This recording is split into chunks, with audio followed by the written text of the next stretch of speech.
To begin our investigation of consciousness and climate change, please close your eyes.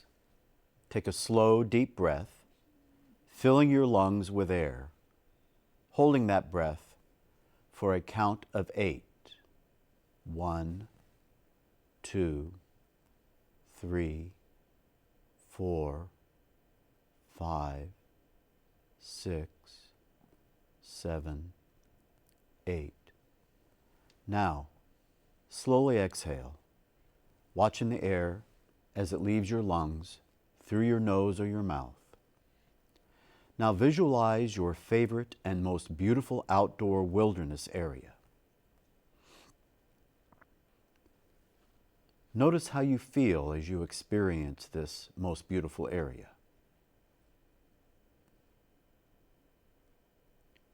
Take a slow, deep breath, and now slowly open your eyes. Climate change is perhaps the most pressing challenge we as a species face. And while we focus mostly on the immediate effects climate change is having on us and the accompanying scientific data, both of which are very important, we are missing some very significant and underlying aspects of this entire conundrum, namely our worldview, our habits of mind, and our underlying consciousness. Until we begin to speak to our environmental crisis from an expanded personal and collective consciousness, we will not be able to adequately shift our lifestyles, our ethos, and decisions so as to begin to reverse the catastrophic path we are on. Now, I believe the environmental crisis is an ethical, moral, lifestyle, and ideologically grounded systemic crisis. It reflects the abandonment of our personal, collective, and organizational recognition that we, as human beings, are responsible entities and are thus ethical beings. Denhart, among others, has argued that our consciousness has been formed by the underlying philosophical, political, and organizational models on which we ground the structures of our society, along with how we define and search for meaning in our lives. For us, the Enlightenment is the preeminent historical event out of which the philosophical basis for bureaucratic organizational structure has emerged. A structure that is, quote, inherently based around notions of regulation and control, unquote. A structural system that so permeates our lives that we quite often forego our humanity in service to its goals. In many ways, the Enlightenment was a two-edged sword.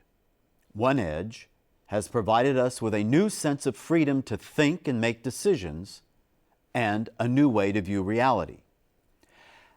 As was demonstrated by Baum when he characterized Polanyi's insight that, quote, the Enlightenment brought forth a new sense of personal responsibility, a new maturity, urging people to question traditional institutions and inherited ethical norms, and to decide for themselves on rational grounds what is good and how they should act.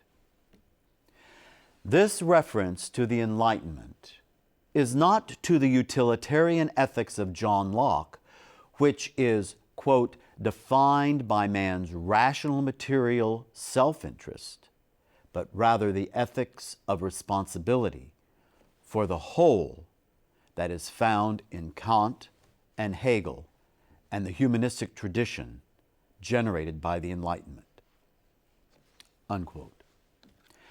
However, somewhere along the Enlightenment path, we abandoned our responsibility toward the whole. We abandoned our collective and humanist responsibility to the inner self, to the other, and to our earth. We abandoned our new maturity and our obligation to question institutional norms. That somewhere was when the age of reason and the scientific and industrial revolutions abandoned the moral basis of values and the good for the utilitarian technical rationality of facts, the other edge of the sword.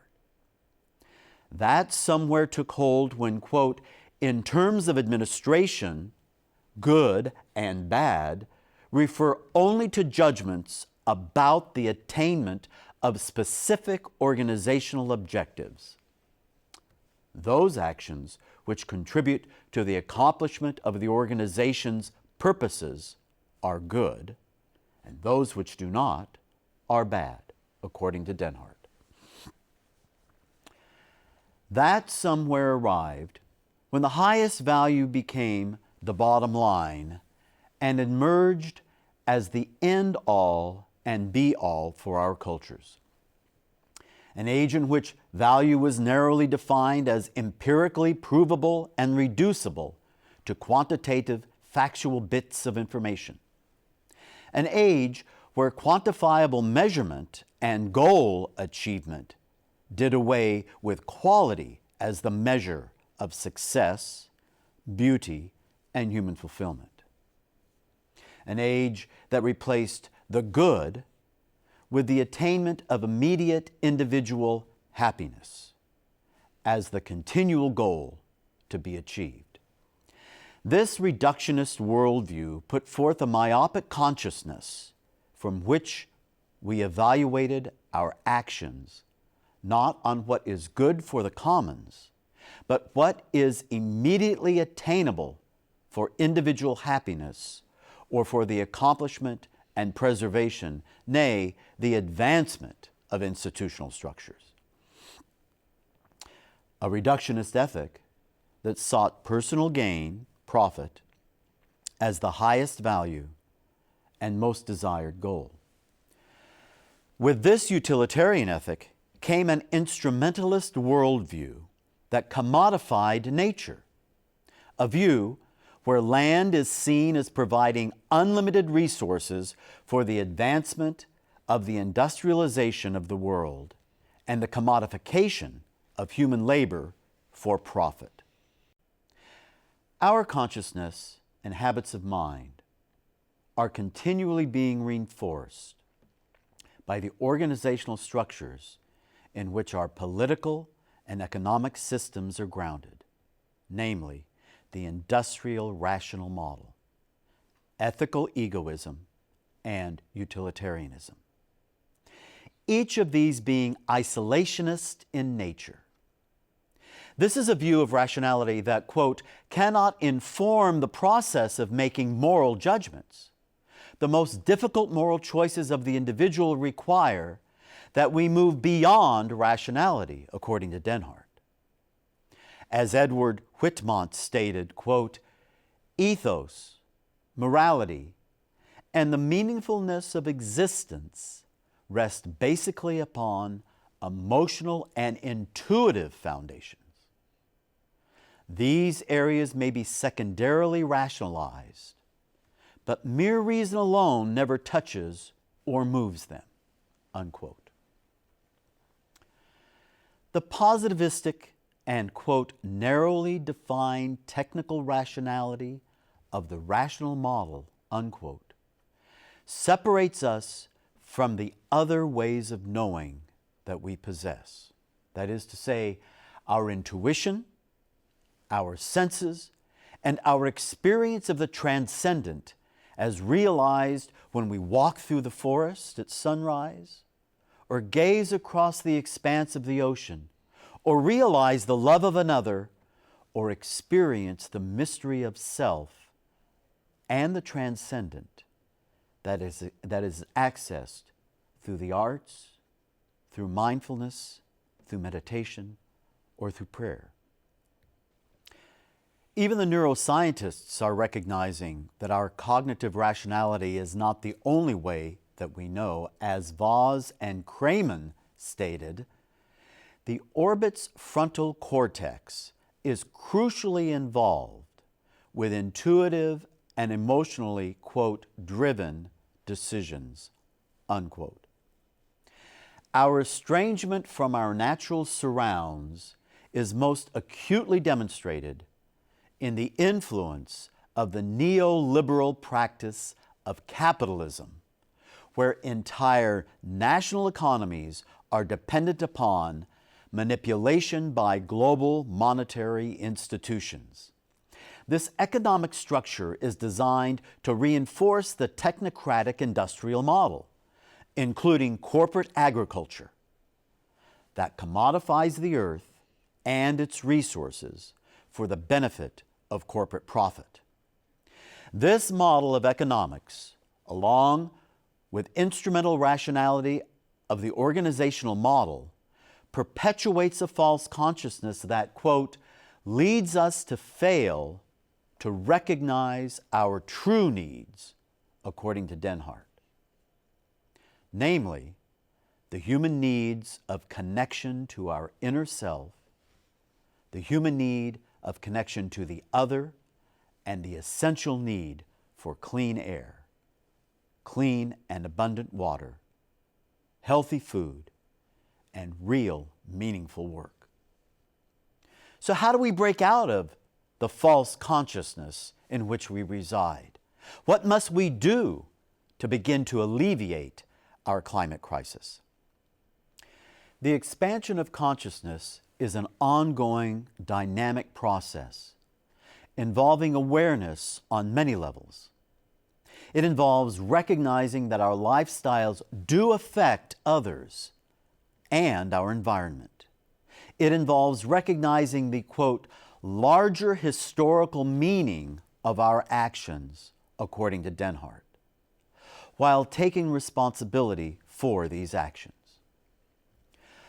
When we become aware that we are not isolated, but live in relationship to others and are dependent upon others and our natural environment for life, then we will begin to recognize the existing patterns of structural domination for what they are: a perpetuation of a false consciousness that continually blinds us to the negative state of societal and environmental affairs in which we find ourselves.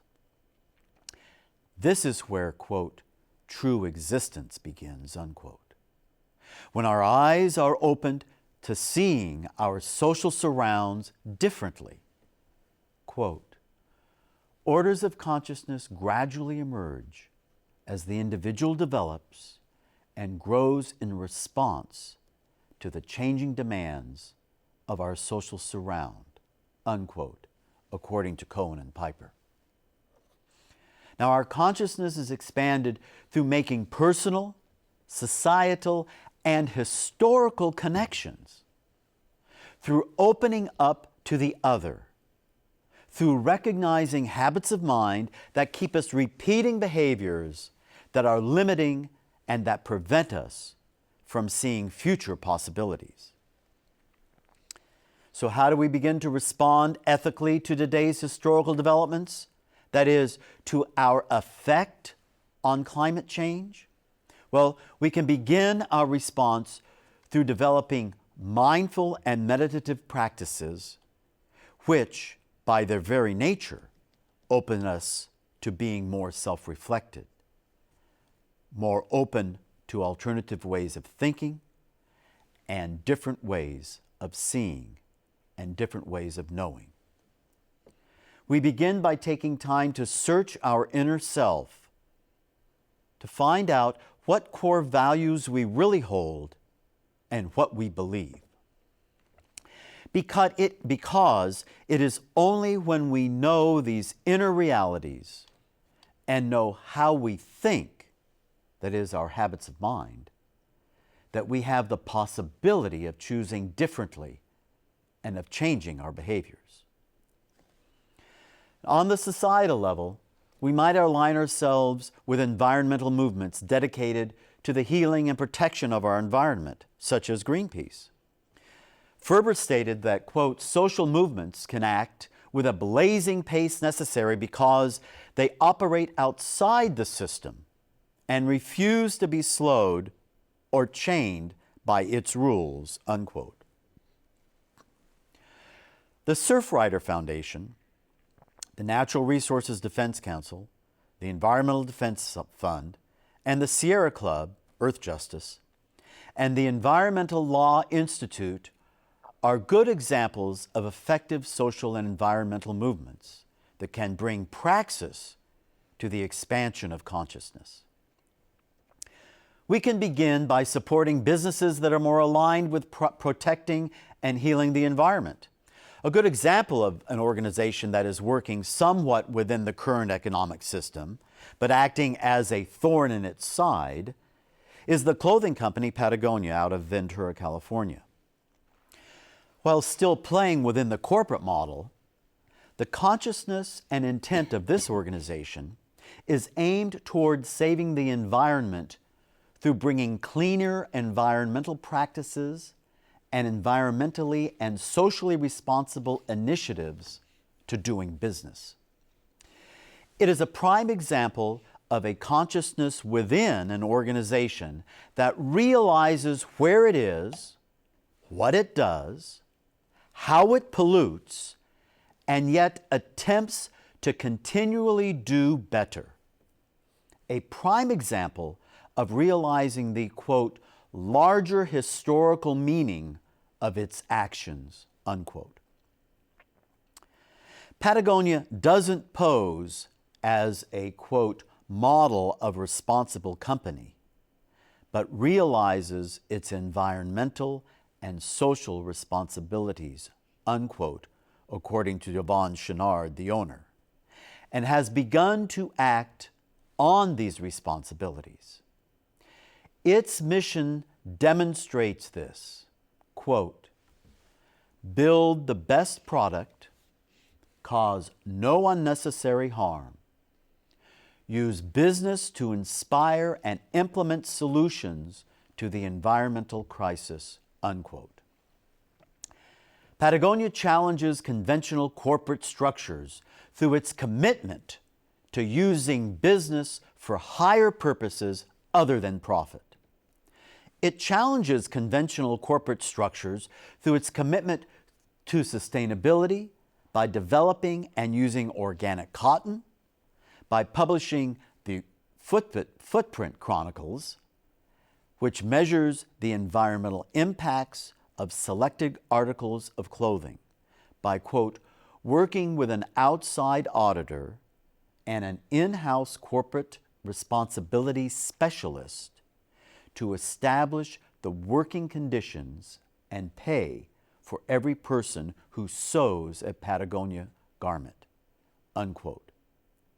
By developing fleece from recycled plastic bottles, by giving 1% of total sales to support environmental organizations around the world, just to mention a few of their social and environmental initiatives that are integral to the everyday workings in the company. Patagonia's dedication to social and environmental responsibility, or SER, also moves towards influencing other, sometimes competing, corporations through partnering with key partners who work to improve labor conditions worldwide, restrict the use of dangerous chemicals, increase transparency of social and environmental practices throughout their supply chain, and help redefine business health to include the, quote, safeguarding of natural systems and thriving human communities, unquote. But probably the most significant organizational challenge Patagonia brings to the conventional corporate bureaucratic system is being a B Corp. This newly developed form of corporate structure places SER squarely in the center of Patagonia's corporate structure. Coupled with their 1% for the planet, Patagonia places itself as intuitively challenging the conventional mode of doing business. While Patagonia is self-contradictory, it does recognize the, quote, approaching environmental disaster and summons forth an ethical commitment on the part of society to create an alternative culture of simplicity and self-limitation, unquote, according to Yvonne Chenard, its owner. Patagonia's Don't Buy This Jacket campaign is emblematic of its commitment to having its customers buy only what they need and not to buy for fashion. This initiative is counterintuitive for a for-profit business in that it informs and encourages its customers to not contribute to consumer consciousness promoted by the conventional business structure. Now, while companies such as Patagonia may challenge business practices, we now will focus on other solutions for the climate crisis that challenge our conventional views and industrial-formed consciousness. Founded in 1947 by J.I. Rodale, the Rodale Institute is one such organization. As an institute and working farm, it is dedicated to the research and development of regenerative agriculture. It seeks to, quote, improve the health and well-being of people and the planet, unquote.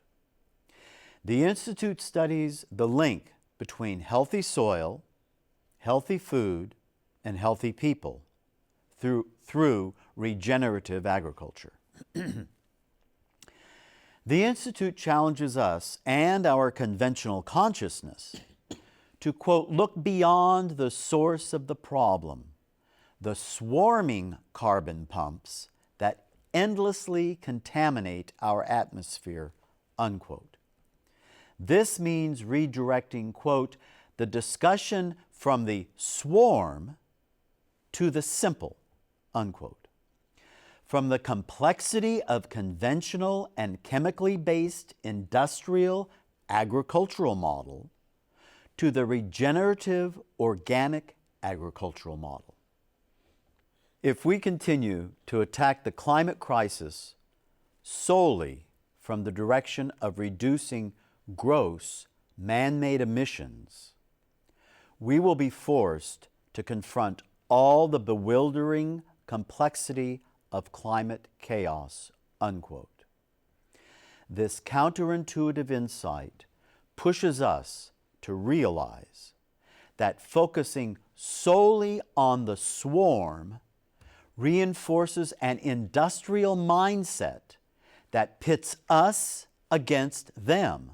That is, a fight between the developing economies who argue that they too have the right to abuse the environment just as the developed economies did during their ascendancies, and that the way to develop their economies should mirror the way the developed economies developed through the industrialized commodification of the environment. This narrowly focused consciousness and approach frames the problem as only reducing the pump through technology and continued conventional practices, an argument and habit of mind that continually leads us to, quote, international bickering, incoherence, and inaction. In contradistinction to the above redundant approach, Rodale Institute's practical farming and research in regenerative agriculture offers a completely different approach, one that has influenced the United Nations in its fight against world hunger and climate change, as is evidenced in the UN's white paper, Wake Up Before It's Too Late. In that paper, the United Nations Conference on Trade and Development, UNCTAD, stated that, quote, global warming is a threat multiplier.